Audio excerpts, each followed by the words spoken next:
things, right? You want to conquer the easy and get to the hard. Excuse me, can you tell it Rhodey? Yeah, sure. I thought you said you didn't do that one. Okay, great. The sad Aunt Rhodey tale. Sure, we can do that. So, Aunt Rhodey. okay, ready? Ready? Go.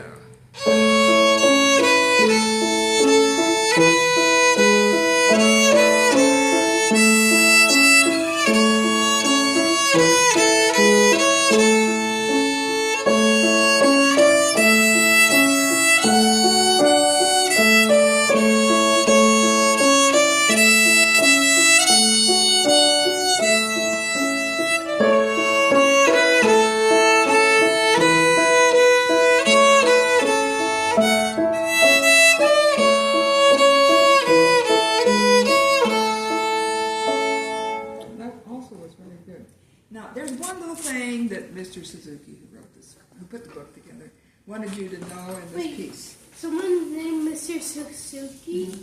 Yeah, he put these books together. Everyone seems to use the same books in the violin teaching world. Why? Because it has graded material in it, which means this is the step here, this is your first step, this is your second step, this is your third. You know, you step up, every book gets a little harder logically. So it's graded in that respect. So that's what I'm saying. This is the first book? This is the first book, yeah. So we want to just get ourselves through that. We want to finish the and first you're on book. Your way. So you did everything fine. And I think you even did what I can't hardly get into it to do is, so it's long, short, long. You know, quarters need to be long for it to sound right. Yeah, I think you did it. So there's one little thing with something called dynamics. Do we know what dynamics are? Can you guess? What does it give you the idea of? Anything? Well, in addition to notes, we have rhythms, we have this and that, but we also have louds and softs, right? So that's called dynamics. Dynamics are louds or softs or certain, the way you modify a loud and a soft. Sometimes a loud is really loud, sometimes it's just medium loud. A soft is really soft or it's medium soft. So those are dynamics. We'll just say pianos and fortes for now, okay? So piano, forte. Forte is loud, piano is soft. When you look at your music and you see a piano, you know this. You've seen P's, right? There's just one letter there, and it tells you it's piano. It tells you soft. And F means medium loud. Okay, I thought you knew that. All right, so I'm not going to make you do it again, but we will make you in the future songs, which I'm sure they do put dynamics more and more in the songs that come up. You'll overdo the louds and overdo the softs, so we can tell that it's happening. Great. I think we can go ahead and try. You didn't do Song of the Wind. You want to do something? Okay, cool. I did get you this to try. You said you wanted to try this? Perfect. Here you go. Now, I have a bowed... She's like, give it to me! I don't know if you want to try the bowed version, but the bowed version, either you can ignore for now, but at some point, if you keep doing this, we want to do logical bowings. A violin player doesn't just haphazardly go down and up. There's supposed to be a plan. Some of us do it more than others, but and it's good to have a plan. So these are all both these pieces. Can I just make sure can we start looking at Song of the Wind? And maybe run after it? Okay, Song of the Wind. And the other thing about Song of the Wind is it repeats certain notes. If you do this, you can move on to perfect. Come on. Yes, that's Stand right, up. right. We can, in addition Focus, to this, focus. we'll add perfect to try, which isn't a hard song. It turns out that this is in a pretty easy key. And I'll ask you what key it's in. But this goes up a scale, and then you have something kind of hard. If you look at your third measure, can you play those notes? The third measure? Oh, you're not looking at it. I'm glad I was seeing things. Okay, so you're going to look at the third measure, which is only tough mainly because you're going 1 to 3 on the A string, to 3 on the E string, to another one, to the same one that you'd play first, and then back to open or 2 open E's. So can you just try? That's the hard measure, right? And because of the 3s, it's called fifths. Do we know our violins tuned in fifths? You know we're talking about octaves. This is an octave. Well, that's the distance between these two notes. That's your G, that's your D. This is a fifth. A D to A is a fifth. An A to E is a fifth. That's fifth. It's important to know intervals. This is a third. This is a second. This is a diminished, or this is a minor second. Flashy. But the fifth's a very, very, what should I say, it's kind of soothing interval. When it's in tune, it's just like two straight lines. So anyway, we've got this figure in here. So you can leave your one down a little bit, because you're coming back to the one. Can you try that? And then you pick your fingers. So check your wrist and get your wrist. Can you get your wrist in the right direction? Not so much like this. You know, you don't want to look at this. You want to look at a wrist that's like this. This is not a natural position. You have to kind of train your hand to do it. You're training your hand. Like, you ever hear of a grapevine? How a gardener will train a grapevine to go up a certain way. So your hand it isn't natural. Maybe what you're doing is more natural, but it's not how we play. You have to train your hand and your wrist to be straight. But mainly your fingers up here. That's important. Can you try and leave one down? So we go 1, 3, 3. That's the hard part with this. Your mom knows how to play the violin. Can't hurt it. Do it again. 1, 3, 3, 1, open. Your wrist has gone back to default. So yeah, come back straight. You can just straighten your wrist. It's not as hard as you think, right? Just kind of. Is there something you could do? Oh, my friend said. I didn't think of it. You can put a tennis ball here, and it just makes you do it. It's kind of hard to play, but really, if you had a. I'm thinking I should get her one of these. Maybe. Because my wrist, I can't bend it. I might have to get her one and just see how that works. What's this? Thank you very much. It's a whiteout for people who make mistakes. Not you.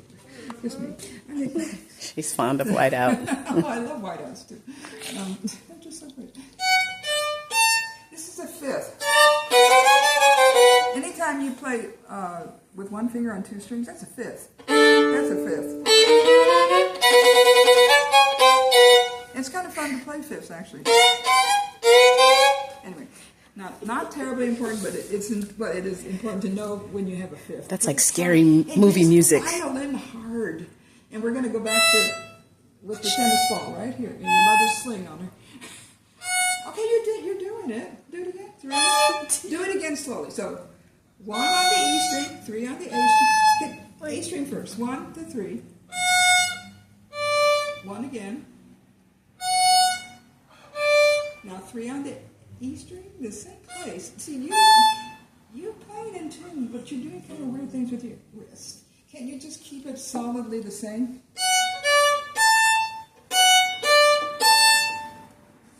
Can we try it?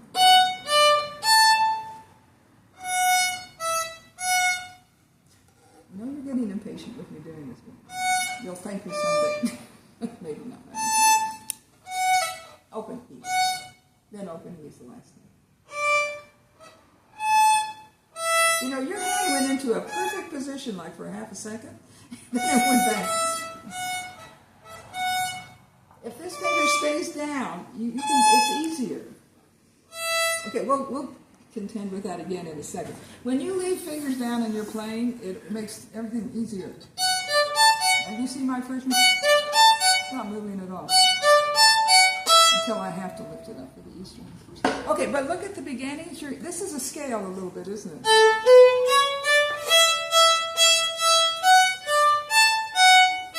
That's the first part. I might be playing faster than you want to, so you can play slow. But you see the dots on the tops of the notes? We need to know that means what? I think you know this, right? What does it mean when there's a dot above or below a note? We're talking about... It makes it faster? Not faster, but... Shorter? Shorter. So there's space on either side of that note. Bum, bum. Your bow is stopping on the string. That pretty much makes it short. Bum, bum, bum, bum. Yeah, every time you play, you stop. Stop. So this is, staccato is what it's called. And so mainly the bow is stopping on the string. There you go. We do this kind of bowing all over. Good. And then you go 1, 3, 3, 1, open. The harder part we were looking at before. 3, 1, open. All right, you play it like I said. You're playing everything in tune. It's wonderful. You left one out, but that's almost there. Don't do that.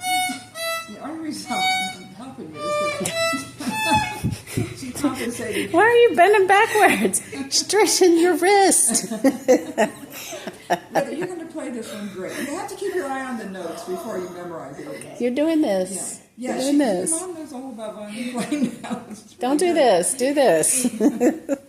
So after that, you repeat that hard place again. So you see that right here? It's the same. After the rest. I can't see your music very well. This is the same. Correct? It's just, you do it twice. And then you go.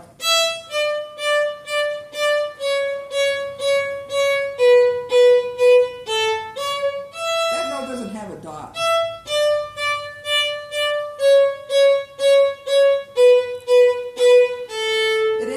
So don't be surprised. It's because something happens at the end of it. Do you know what that thing means? You've seen it. Repeat? Yeah, it does repeat. So it ends up, I think, for that reason. Don't be concerned that it ends up. Can you figure this one out on your own? Stand up. Because I did want to take a look at this. So we can take a look at this. And I gave you, did I give you this already? Yes. Okay, great. So we're going to find that there's not a lot of big hard notes in this piece, actually. It's just, and you know the song, right? So, 2, 1.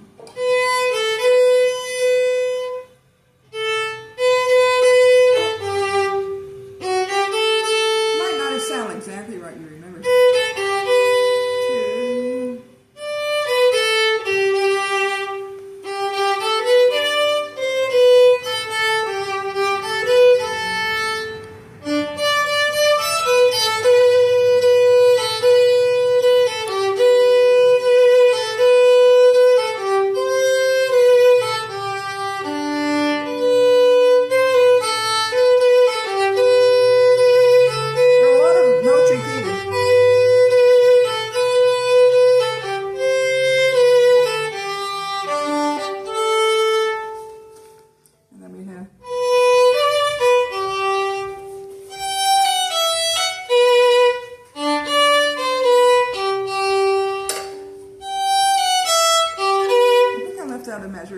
A rest here.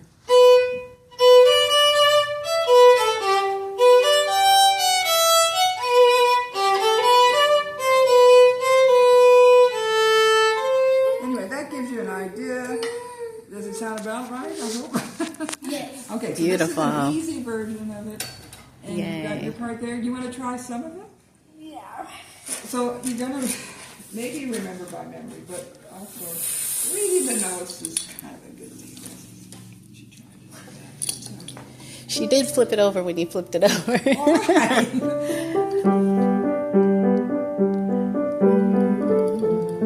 I mean, the piano art is not very well done.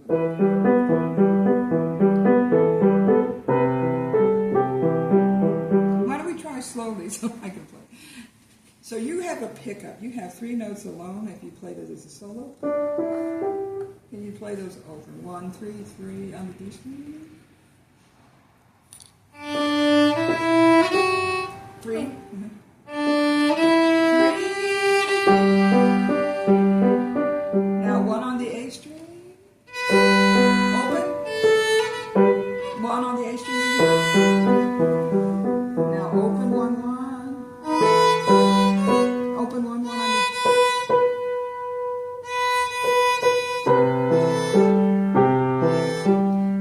Then it was 1, open, 3 on the D string.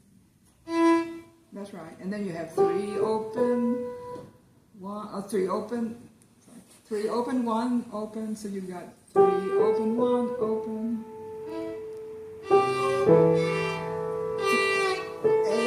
A open. 1. Then open this long. Then 1 open 3. Starts out. it's 1, open, 3, 1. So 1, this is measure 9, if you can see that. 1, open, A. 3 on the D string. And then 1 on the A string. And then we got a 3 on the A string. 1. That's right. 3 on the D string. 3 on the D string one more time. Then one more there. A. 1. Then 2. Low 2 though. Low 2. On the A string, low 2. When it's low, it's right next to your 1. If it's low, it's right next to your 1. Put that down there. Hey, you can do this, right? Guess what? How many notes are in this piece?